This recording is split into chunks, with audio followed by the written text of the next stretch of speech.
Кода Лондон, BBC саламатсыздарбы. Элер алтына спорт жаңылыктарымен таныштырып, Акчолпон Койчиева. Келишим болобу же болбойбу? Климат боюнча Париждеги саммит соңуна чыгууда. Келишим кабыл алуу 6-күнгө чейин жылдырылды. Францияда чабуулдардан кийин киргизилген чукул кырдаал абалы полициянын бийлигин күчөткөн. Париждеги мусулмандар кандай абалда? Компьютер оюндары чоң экранда. Түштүк Кореяда улуттук спорт аталып калган кирешелүү бизнес тууралуу айтып беребиз.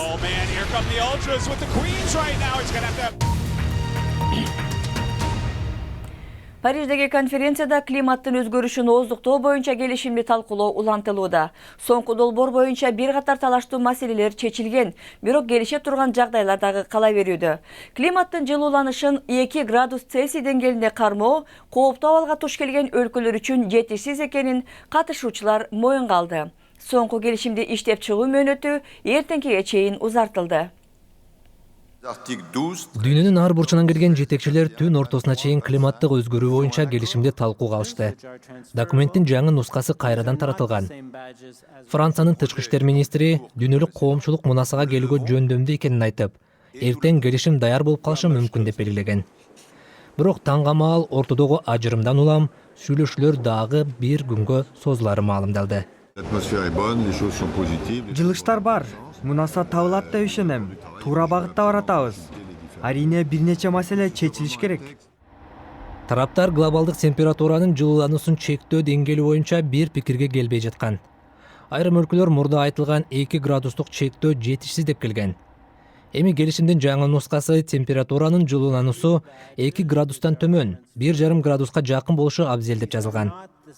Бирок бул беренеге каршы чыккандар көп. Андан тышкары келишимде мамлекеттер 2 градустук чектөөнү да аткара албайт деп так белгиленет. Ал себептен айрым жетекчилер айтылган келишимди көзөмөлдөгөн мыйзамдар керек деп жүйө келтиришүүдө. Ошондой эле көмүр кычкыл газдын калдыктары да кызуу талкууланууда. Өнүгүп келе жаткан өлкөлөр айтылган газдын абага бөлүнүү чектөөлөрүнүн көбүн өнүккөн өлкөлөр көтөрүш керек деген пикирде. Себеби бул өлкөлөр климатка эч көңүл бурбай өнүгүп алган. Ал эми буунун баш катчысы Бан Ки Мун сүйлөшүүлөрдүн маанисине токтолду. Сүйлөшүүлөр татаал болгону менен келишим адамзат үчүн өтө олуттуу орунду ээлейт. Сүйлөшүүлөр татаал жүрүп жатканы бышык. Мунаса табылса, келишим ишке ашыш үчүн кеминде 200 өлкө колдошу керек.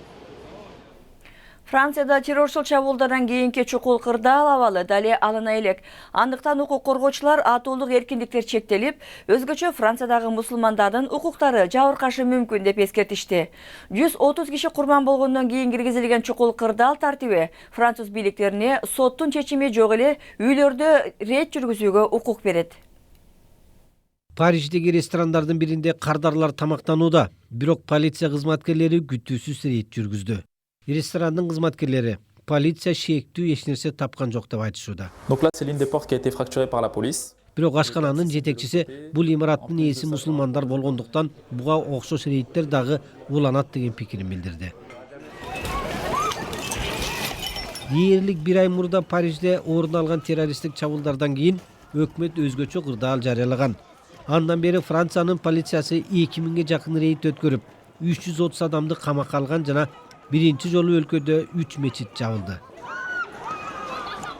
Өзгөчө кырдаал жарыялангандан кийин коопсуздук кызматкерлеринин ыйгарым укуктары кеңейди.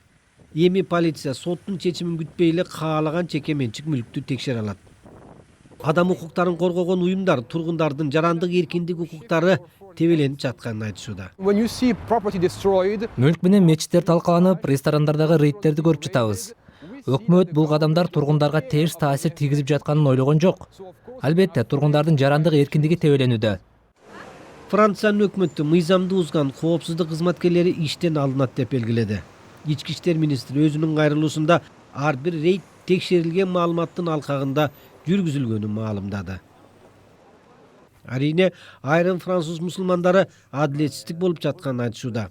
Ал эми адвокаттар 20га жакын тургун мыйзамсыз камакка алынганын белгилешүүдө. Мисалы, Самирдин айтымында түн ортосунда 30га жакын куралчан полиция үйүнө кирип келгенден кийин кичинекей кызы жабыркаган. Полиция шектүү эчтеке тапкан эмес. Француз өкмөтү террористтик коркунучу бар экенин белгилеп, өзгөчө кырдаал абалын дагы 3 айга узартуу долбоорун талкууга алууда. Сиздер Лондондан жаңылыктарды көрүп жатасыздар, берүүбүздү улантабыз. Мьянманын президенти Тейн Сейн өткөн айда шайлоодо жеңген Ан Сан Суу Чи айымдын партиясына бийликти өткөрүп берүү үчүн 5 кишиден турган комитет түздү. Янгондогу кабарчыбыз билдиргендей, Мьянманын эли үчүн бу да болсо аскер өкмөтү чындап кетет экен дегенди билдирген жакшы белги. Amnesty International уюму Йемендеги мектептерди атайы чабуулга алып жатат деп Сауд Аравиясын айыптады. Сауд Аравия баш болгон коалиция март айында чабуулдарды баштагандан бери 1000ден ашуун мектеп кыйратылып, 25% толук жок кылынган. Уюм АКШ менен Британияны Сауд Аравиясына курал сатууну токтотууга чакырды. Украин парламентинде бүгүн президенттин партиясы менен оңчул оппозициялык партиянын депутаттары ортосунда мушташ чыгып, жыйын токтотулду. Региондор партиясынын лидери орус тилинде сүйлөп чыкканда, депутаттар аны айыптап, сүйлөтпөй койгондо мушташ чыгып кеткен. Эми, манжылардан башка эч нерсе кыймылдабаса, аны спорт деп атайт белеңиз. Түштүк Кореяда электрондук оюндарды e-спорт деп аташат. Ал тургай ал жакта электрондук спорт ассоциациясы дагы бар. Кээ бирлер бул спорт Олимп оюндарына кошулушу керек деп эсептейт.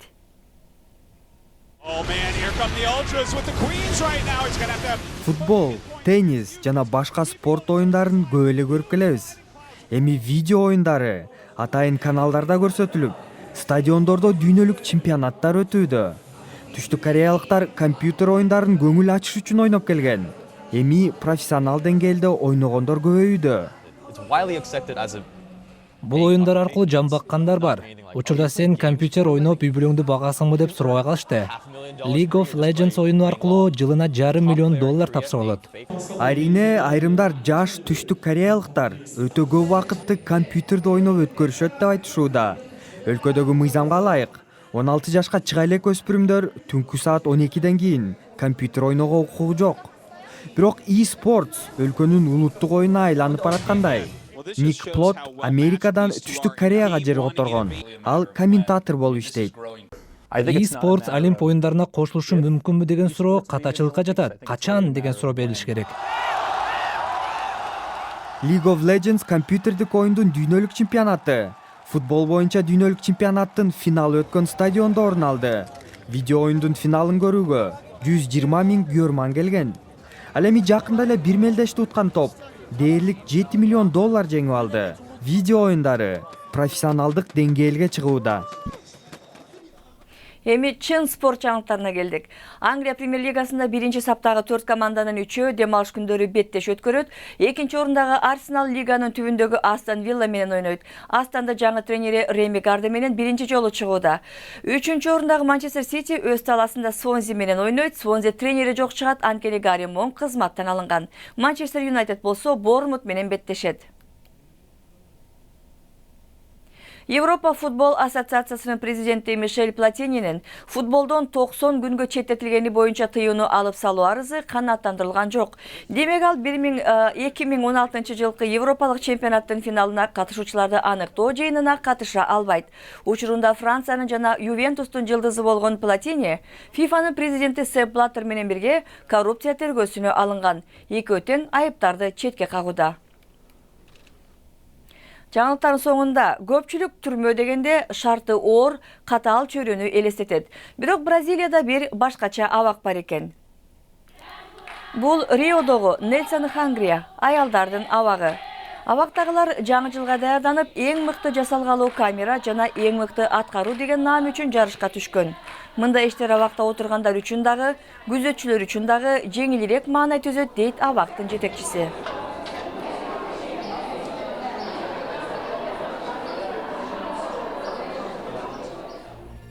Жаңылыктарды bbc-kыргыз.com сайтыбыздан көрсөңүздөр болот. Лондондо командабыздын атынан берүүнү көргөнүңүздөр үчүн рахмат. Аны алып барган Акчулпон Койчиева. Саламатта болуңуздар.